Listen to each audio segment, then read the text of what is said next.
Bonjour les amis, ça s'arrêtera jamais, c'est toujours le bordel en France. À peine on sort d'une affaire qu'on s'en reprend une autre. Alors je ne vais pas remonter jusqu'à 2017, mais là bon, on sort du confinement, on se prend le comité Amara Traoré, après le comité Amara Traoré, on se prend les Tchétchènes à Dijon et tout. Bon, on se dit ça y est, la France va repartir sereinement. Et qu'est-ce qu'on apprend là l'élection de Macron en 2017 aurait été truquée. Non mais on veut encore déstabiliser la France. Qu'est-ce qui lui a pris à ma copine Eliane Houlette? Je dis bien ma copine Eliane Houlette parce que Eliane, moi, faut pas y toucher. Vous savez pourquoi? Elle est née en 1953 comme moi, mais aussi comme Brigitte Macron et comme Ségolène Royal. Et moi, les femmes nées en 1953, c'est ma génération, faut pas y toucher, il y a une solidarité. Vous savez, c'est un peu comme Bernard Blier dans ce film extraordinaire, Un idiot à Paris, où il joue le rôle d'un mec qui ne jure que par l'assistance publique.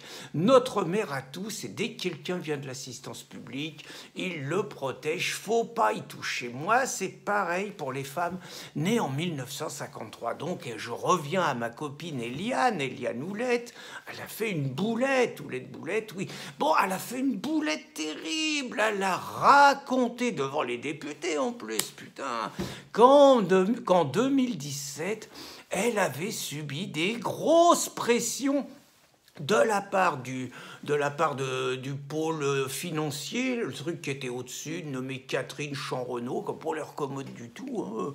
Donc, pour ouvrir le dossier Fillon et pour s'occuper de lui. Alors, en fait, pour que les gens se rappellent, il y avait eu une primaire à LR. Normalement, c'était Ali Juppé qui devait gagner. Ali Juppé, il était le président annoncé des Français pour 2017. La mondialisation heureuse, l'islam, religion d'amour, de tolérance et de paix, la Légion d'honneur à Tarek Oubrou, bon, c'était le mec parfait. Et ces connards d'électeurs, voilà, on les fait voter, c'est les trucs à l'américaine, hein, donc, et c'est Fillon qui gagne. Alors, non pas que Fillon soit un foudre de guerre, mais il gagne sur un discours très droitier, retour au souverainisme, rapprochement avec Poutine, il dit du mal de l'islam, il veut contrôler l'immigration, on ne sait pas s'il l'aurait fait, mais en tout cas, il a été élu là-dessus, il met une pilule à Ali Juppé, qui se plaint que c'est Riposte Laïque qui l'a planté parce qu'on l'a appelé Ali Juppé devant 8 millions de téléspectateurs, belle pub. Hein. Donc, c'est Fillon. Et normalement, les mecs veulent plus de Hollande, les mecs veulent plus de la gauche, c'est terminé. Les conneries d'Hollande, les mecs sont même obligés de l'attraper et de lui dire dégage, tu peux plus te représenter, t'as fait trop de conneries. Normalement, c'est la droite qui passe, quoi. C'est gagné. C'est l'alternance, comme on dit. Hein. C'est pas forcément une alternative, mais c'est une alternance. Et alors, c'est là que ma copine Eliane, elle intervient.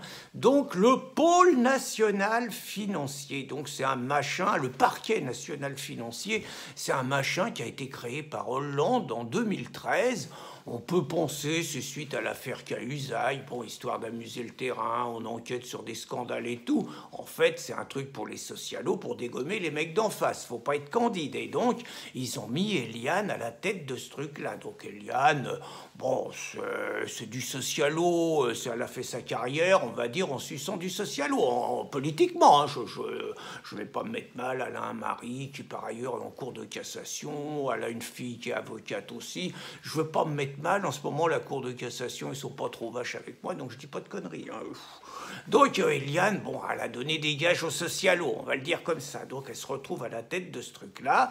Et en 2017, donc, il y a le canard enchaîné, parce que ça ressemble quand même à un coup remarquablement monté, entre la presse et les juges. Il y en a qui parlent d'un putsch médiatico-judiciaire, c'est pas loin quand même.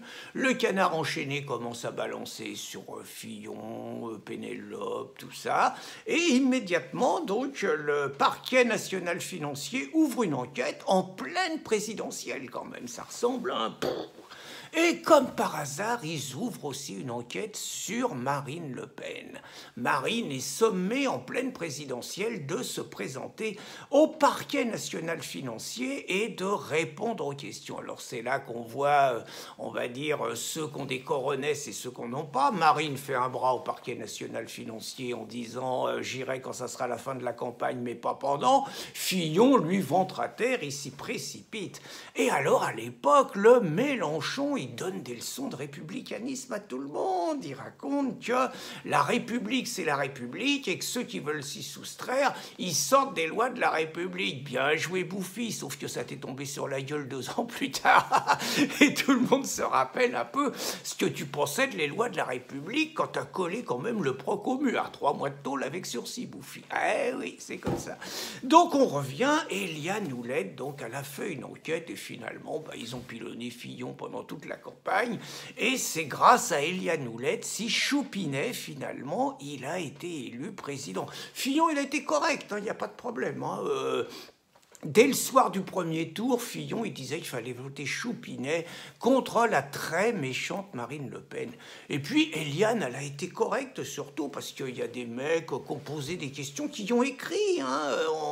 On va publier. Tiens, il y a des mecs qui ont écrit, un nommé Serge Grasse, par exemple, un mec, il est président de l'Union civique des contribuables citoyens, un machin bizarre, mais il a écrit à Éliane, il a écrit au parquet national financier. Il a posé des questions, il a demandé d'enquêter sur Choupinet. Vous savez pas pourquoi il a demandé d'enquêter sur Choupinet? Il a dit qu'il y a des trucs bizarres quand même. Choupinet, il a déclaré 3 millions d'euros de revenus entre 2010 et 2013, quand il travaillait chez Rothschild. Il les a gagnés, à la sueur de son front et tout, 3 millions. Et puis, en 2014, il avait pu une fortune déclarée que de 156 160 000,43 centimes. Donc, je ne comprends pas. Et il avait pu, en 2014, en 2015, il avait plus que 53 000 euros sur son compte courant. Donc, le mec, il signale, j'ai la lettre, j'ai lu, c'est vrai qu'on se pose la question, où est passé le fric, quoi. Donc, ça pouvait quand même, beaucoup plus que Fillon, interroger. Mais Éliane, elle n'a pas voulu faire une enquête, et d'ailleurs, il y en a qui ont lâché le morceau sur un plateau de télévision. Nicolas Domenach, vous savez, l'ineffable journaliste de Marianne, l'européiste, l'idiot utile du mondialisme, le caniche et tout. Donc il a dit sur un plateau de télévision, vous vous rendez compte, si la France avait eu Fillon à la tête du pays avec son programme antisocial. Autrement dit, Domenach, il a félicité Maëliane d'avoir agi comme ça. Puis sinon, il y avait Marine. Mais bon, Marine, là, ils ont sorti l'artillerie lourde entre les deux tours, les antifas qui lui pourrissent les meetings, les agressions sur les plateaux de télévision, les campagnes de presse. Enfin bon, ils ont fait le boulot, quoi. Donc, finalement, heureusement, grâce à Éliane, on a maintenant Choupinet en place depuis 2017, et grâce à Éliane, on a une France apaisée. Bon, les gilets jaunes, bon, les retraites, bon, la SNCF, bon, Benalla, bon, la loi travail, bon, le confinement, bon, les retraites, bon, Amara Traoré, bon, tout ça, c'est rien. Heureusement, Maëliane, pas touche, Maëliane, née en 1953.